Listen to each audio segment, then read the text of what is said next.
Welcome back to another episode of Dear FoundHer.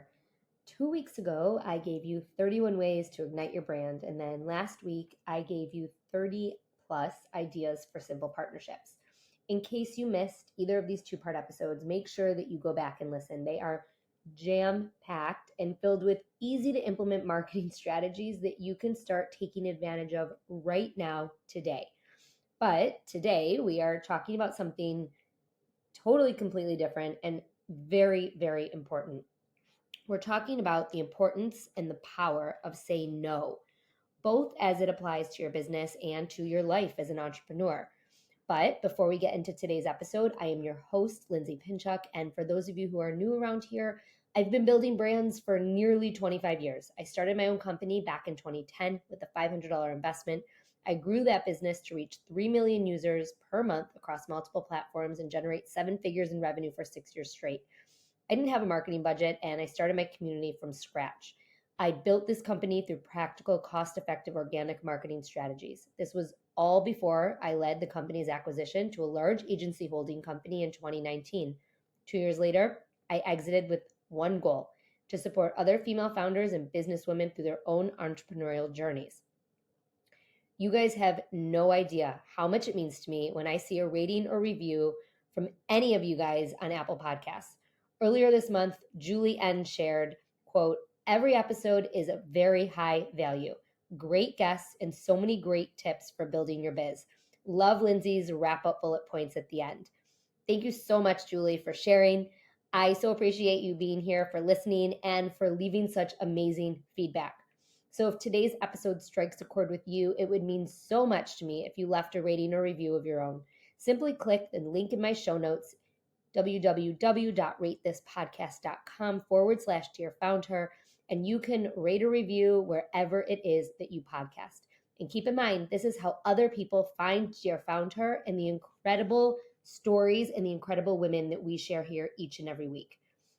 So today we're talking about a topic, and a word rather, that many female founders, entrepreneurs, businesswomen, business owners, women in business, and women overall just have a really hard time using. And that is the word no. I distinctly remember early on in my entrepreneurship journey learning the power that this word held.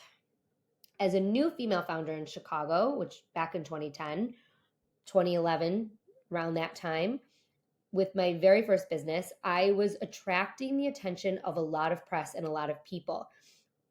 My company was an events-based company that started before social media. So word of mouth spread really fast among expectant moms and new parents that we were supporting this demographic in a really big and important way and a really fun way. So as many new founders can probably relate to, because of this word of mouth that was spreading, I started getting a lot of invitations to everything. Networking events, lunches, press openings, any and every event in the parenting space, which was great, especially for my kids. But in addition to the invites, there were also invites to sponsor many of these opportunities, which as a brand new startup, we just simply couldn't. I was bootstrapping. I did bootstrap the entire operation. I never took a dime from anyone. And so spending money to sponsor and get my logo on things wasn't exactly in the cards. If you listened to my episode last week, you know that a lot of times I traded with people and I partnered with people in order to get my logo on various entities outside of my own collateral. But all around me, other founders were attending these events. And honestly, I felt like I had to keep up. I felt like I had to attend these events too. And, people who I started becoming friends with in the founder circles would say to me, "Are you going to this event? Are you going to that event?" And I felt like I had to show my face. So in the beginning I did. And I said yes to everything. I went to everything I could. If an entity asked me to host an event with them, I did. It was just, I really didn't want to turn down any opportunity, mostly out of fear of what would happen if I did, or what would I maybe miss if I did.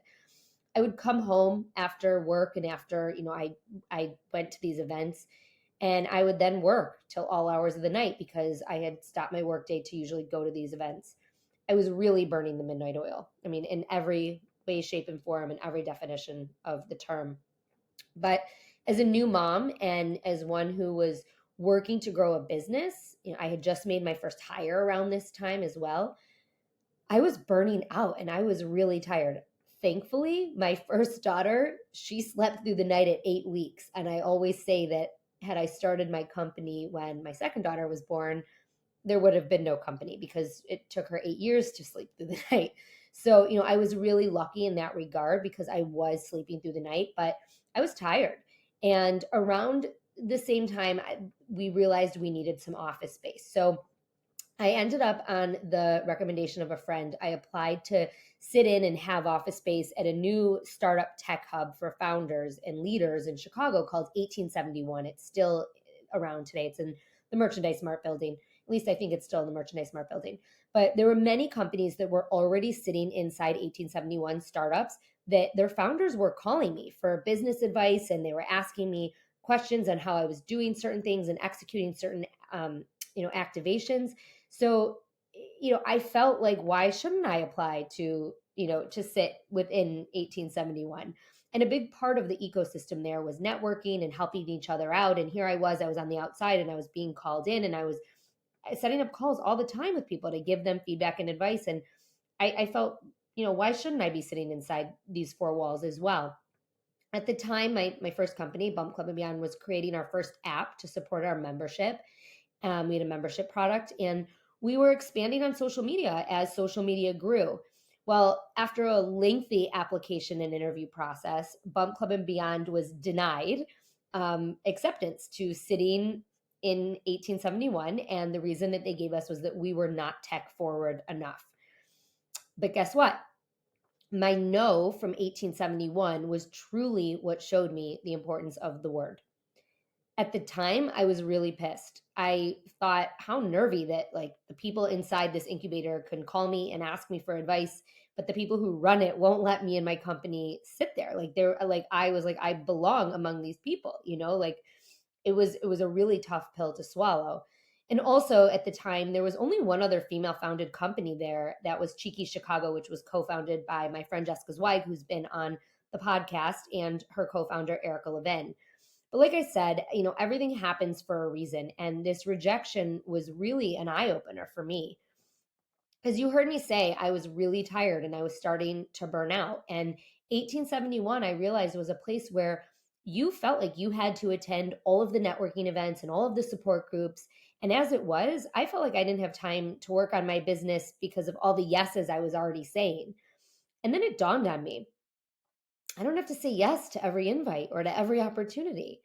Me not showing up for every event with the same people over and over in the same community of founders in Chicago over and over was not going to have any implications on my brand.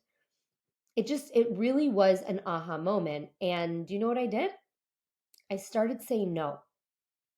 And I started focusing more on my business and its growth. And I realized that the more I said yes, and the more I, went out every night and went to networking events and went to lunches and this and that, it was taking away from the attention that I really needed to give to my business.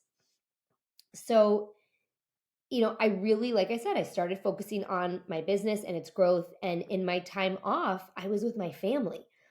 Running an events company for parents created a really gray space between my personal and my work life as it was. And I really needed just some time for me to see my friends that were not in this community or not like a part of my work life. And it really, things started shifting and changing because I started saying no to things. So, what did this all have to do with 1871? Well, many companies who had once called me for advice, they never made it out of that place. My company, on the other hand, they went on to generate seven figures in business for 6 years before it was eventually acquired. And it really, I realized that working in a space like 1871 for me would have been a really big distraction because I would have felt the need to say yes to everything. I would have had a hard time saying no to all the networking and the bells and the whistles that I was paying for as a paying member, when I really needed to be focusing on my business. So when I started saying no, my business began to like sincerely turn around and greatly turn around. As in, it started to grow in all of the right places and at a really exponential pace. And it was around this time as well that I got pregnant for my second time. I got a call from Target. I got a call from Nordstrom. And those are the bigger partnerships that we started to put together and to activate, and they started to come to fruition. And, both of those opportunities were like six-figure deals. And for a company of my size, that was huge. So I couldn't afford the distraction of, more networking and more events and more places that I felt like I had to show up. And it really, this whole time period probably spanned over, I don't know, maybe a year. But when I came out the other side and I had my second daughter, I realized that no was just really important. And it was an important part of my vocabulary. It was one that I started to use. And then now I use often and very much on a regular basis, both in my business and in my life. The power of saying no as an entrepreneur or a business owner can't be overstated. It's really a crucial skill that can make the difference between success and burnout. So, here are some key aspects that I want you to consider. And I think it's so important as a female founder or an entrepreneur or an aspiring entrepreneur, or even if you're not an entrepreneur, but it's so important to know and understand the power of the word no. So, here's some key aspects I want you to consider. First and foremost, resource allocation. As an entrepreneur or business owner, your resources, which are your time, your money, your energy, are limited. I mean, that goes without saying. You don't have to be an entrepreneur to know that you have limited resources. Saying no helps you to allocate these resources effectively. When you say yes to every opportunity or request that comes your way, you risk spreading yourself too thin, which is what I was doing. And that ultimately can lead to subpar results and burnout.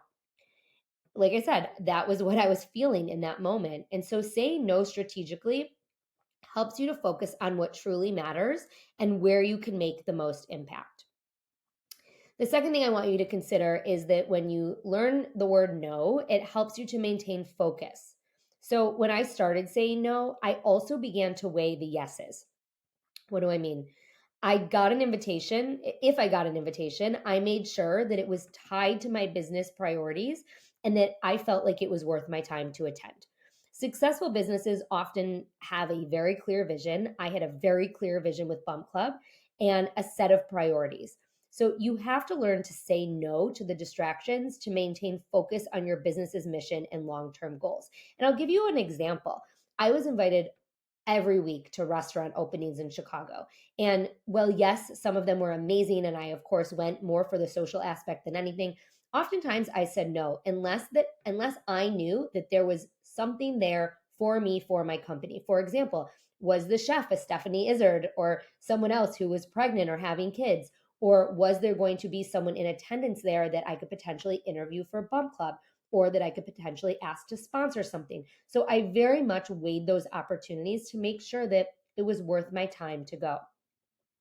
Another aspect I want you to consider is time management. So time is one of your most valuable resources. It doesn't matter if you're an entrepreneur or you're not, time is money. And saying no to tasks or meetings or projects that don't contribute significantly to your business's success allows you to maintain and manage your time more effectively. It frees up time for strategic thinking and for innovation in tasks that really just genuinely matter. After returning to corporate America following my company's acquisition, this became a really hard no to maintain the time management piece. When I was acquired, everyone wanted a piece of my calendar at the new company, and they had access to put meetings on my calendar. I would open up my calendar in the morning and it would be filled with meetings. And I would be like, how did these get here? And that was just kind of how the company culture worked. But I learned to say no. I learned to say no to meetings. I learned to click delete and I learned to delegate things to my team. I really just wanted to weigh the question of, do I really need to be here? And, had I said yes to everything, I would have been sitting in meetings all day long and then working all night. And the whole point of selling my company was not to do that. Another aspect I want you to consider is quality control. When you say no to projects or commitments that you can't deliver on to the best of your ability, you ensure that your brand and reputation maintain strong and remain strong. Overcommitting and underdelivering can harm your credibility and the trust of your customers and partners. And it's really important that you maintain the quality that you set out to deliver in the first place. Another aspect is setting boundaries. Saying no is a way to set boundaries, both personally and professionally. It's crucial for maintaining a healthy work life balance. Without boundaries, you risk burnout, which can have severe consequences for your health and also for the success of your business. Saying no is the first step to maintaining those boundaries, and it's something that I do today, every single day. I will tell you something that Dr. Becky Kennedy said on my podcast late last year, it was about a year ago, was she gave the strategy of protecting your calendar. She calls it PYC. And that's an important boundary to set. If you have things on your calendar that you don't want to compromise, don't compromise them. And, she said, for example, I do this workout and have a breakfast every Thursday morning with my girlfriends, and I treat it like a meeting, and I don't let anyone else schedule things during that time. Sure, things might come up and people might ask me for things during that time, but I don't say yes to them. And that's the same thing for me. I protect my calendar when I'm picking my kids up from school. I recently had a very big founder who asked me, she was on the West Coast, and she said I could only interview for the podcast after 2:00. And I said, I'm sorry. I said, that's when I'm picking up my kids. And I said, and that's, they don't have another way home, first and foremost. But second of all, like, that's my time with them, and that's part of my calendar. So it's so important that you make sure you set boundaries. Another aspect I want you to consider is opportunity cost. And this kind of goes back to something I was saying previously, but every time you say yes to something, you're implicitly saying no to something else. So this is called opportunity cost. And like I said, I touched upon this earlier, but it's essential to weigh the potential benefits of an opportunity against what you might have to give up in return. So saying no when the opportunity cost is too high helps you to make better and more informed decisions. Another thing to consider is respect for your vision. Saying no isn't just about protecting your resources or your calendar. It's also about respecting your own vision and your values. So when you have a clear sense of your business's purpose and values, saying no to opportunities or partnerships that clash with these principles is a way of staying true to your mission. And, this is something that I work on with clients all the time. And actually, like, I've had a couple of entities say no to clients of mine recently because their vision, quote, vision on social media might not have aligned with their own vision on social media. And so, one of the things that I do want to caveat here, and it's a bit of a tangent, is when you are working with partners and when you are saying yes to partnerships, even if your vision on social media or your aesthetic on social media or somewhere else doesn't align, if your community is the same and you're reaching the same people, I would try to find a way to work together. There are so many different ways that you can find a yes, unless your values are truly different and it really does compromise your vision and your mission. Then of course I would say no, but I do think there are some exceptions to this. And like I said, I just went on a tangent. But another aspect to consider is delegation and collaboration. Saying no often means recognizing when someone else is better equipped to handle a task or an opportunity. Delegating and collaborating with others can be really powerful in terms of leveraging the skills and expertise of your team or your partners. So, that is really important to recognize when someone else can do something better and you say no and offer it to someone else. And last but not least, something I want you to consider is when you say no, you ultimately protect yourself. So this absolutely goes along with setting boundaries, but if you're uncomfortable doing something or if you feel taken advantage of, you need to say no. It's as simple as that. I recently was asked by a client to continue to work for free while he was fundraising for his startup, and he maintains still that he wants to keep me on long term. And, but at the end of the day, and honestly, it was a hard no for me. I have more respect for myself than to work for anyone for free. My time is money. And in the time that I have freed up now, I have gone on to put out more proposals, to create some really awesome assets that I have coming out that I can't really say yet. But like, I am not going to work for someone for free, and nor should you. So I told him that he could call me and we can continue the project once he's raised the capital to pay for my services. No ifs, ands, and buts about it. And I truly think that, maybe even a few years ago when I was first starting out this consulting gig, I don't know that I would have said no, but I have too much respect for myself now. And again, that goes along with setting boundaries, but protecting yourself is key. So I want to know from you if you have a hard time saying no, and I want to hear your stories. I think it's so important that we share stories like the one I just shared here about saying no to working for free, because it's important to understand what we as entrepreneurs and female founders are going through together. And that's why I started this podcast.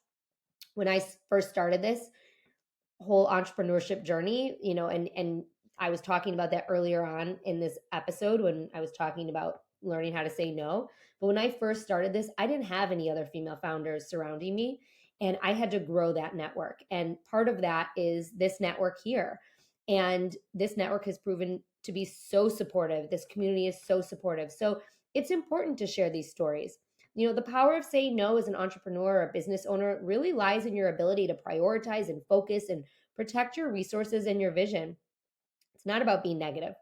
Rather, it's about being strategic and intentional with your decisions so that you maximize your chances of long-term success and fulfillment. And part of that is sharing your stories here. So your life is only going to get busier as you and your company become more successful. So learning to say no as early as possible is a time saver for the long run. I'd love to hear from you on this topic, so please feel free to drop me a line. You can DM me at Lindsay Pinchuk or at Dear FoundHer on Instagram, or if you want, you can simply drop me an email, lindsay@lindsaypinchuk.com. If you liked today's episode, I'd love it if you shared it with a friend who needs to hear this powerful message. I want to thank you for listening and thank you for being here. And I want to remind you that if you want to be one of the first to know about my FoundHer Fridays, where we're going next, when they're happening, when you can join this incredible network and community of female founders live and in person, please make sure that you click the link in my show notes and sign up for my emails so that you get those notifications. I absolutely want to meet you, and I can't wait for to be able to host a FoundHer Friday in your community. So thank you again for listening, and thank you for being here.